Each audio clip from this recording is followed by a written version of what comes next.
राजद जो है, लालटेन जो है, माई की पार्टी है। माई के साथ साथ बाप की भी पार्टी है। बाप की पार्टी कैसे है?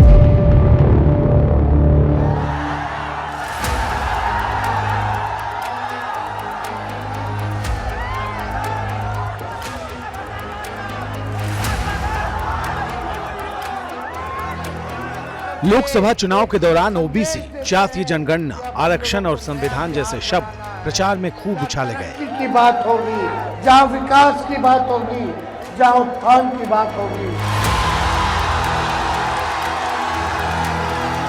अब चुनाव खत्म होने के बाद एक ऐसा आंकड़ा सामने आया है जिसके दावे ने देश की जातीय सियासत को गरमा दिया है।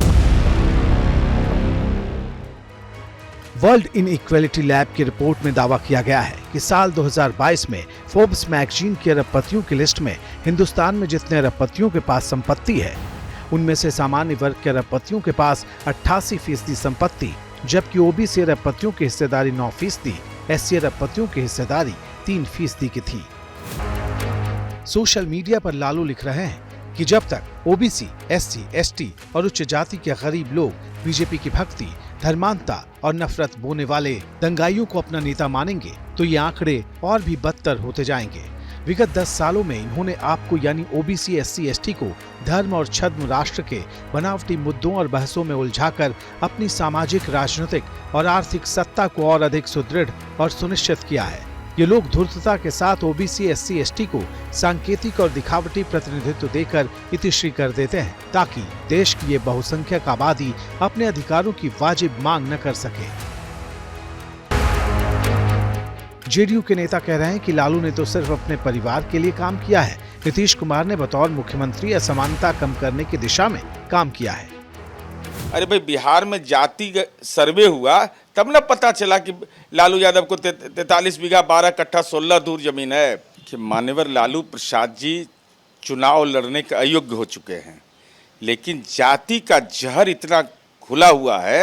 अरे फोर्ब्स पत्रिका के जिसकी बुनियाद पर वह कह रहे हैं आप, उसमें यह कहा जा रहा है कि करोड़पतियों की संख्या घटी है। भाई तो सबका जमीनमा लिखवा लेते हैं आप, नौकरी के नाम पर कटेगा नहीं।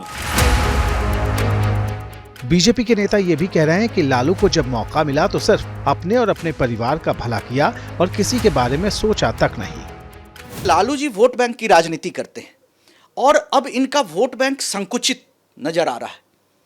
और जिस तरीके से तमाम ढिंढोरा पीटने के बाद 4 सीटों पर सिमट गई आरजेडी, तो पिछड़ा, अगड़ा और तमाम तरह के हथकंडे और जुगत भिड़ाने में लगे हैं। जंगल राज की स्थिति तो इसीलिए कही जाती है कि राजनीति सामाजिक न्याय के नाम पर और किया पारिवारिक न्याय, और ढिंढोरा आम जनता को प्रोवोक करके सिर्फ वोट बैंक बना करके यादवों को, दलितों को, पिछड़ों को वोट बैंक के रूप में इस्तेमाल किया। वैसे बीजेपी आधिकारिक तौर पर रिसर्च में किए गए दावे का खंडन कर रही है और ये कह रही है कि लालू यादव जिस डेटा का जिक्र कर रहे हैं वो सरकारी डेटा नहीं है।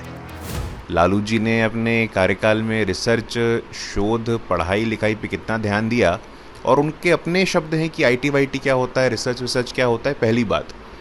दूसरा, ऐसा कोई भारत सरकार का डेटा नहीं है, ऐसा कोई आधार नहीं है, ऐसा कोई यूनिवर्सली एक्सेप्टेड ट्रूथ नहीं है कि किसके पास कितनी संपत्ति है। ये लोग इसका हवाला ज़रूर देते हैं, लेकिन हमें लगता है कि इस पर एक मौलिक अध्ययन हो, उसके बाद टिप्पणी हो, तब उसमें कुछ सार्थकता नजर आएगी।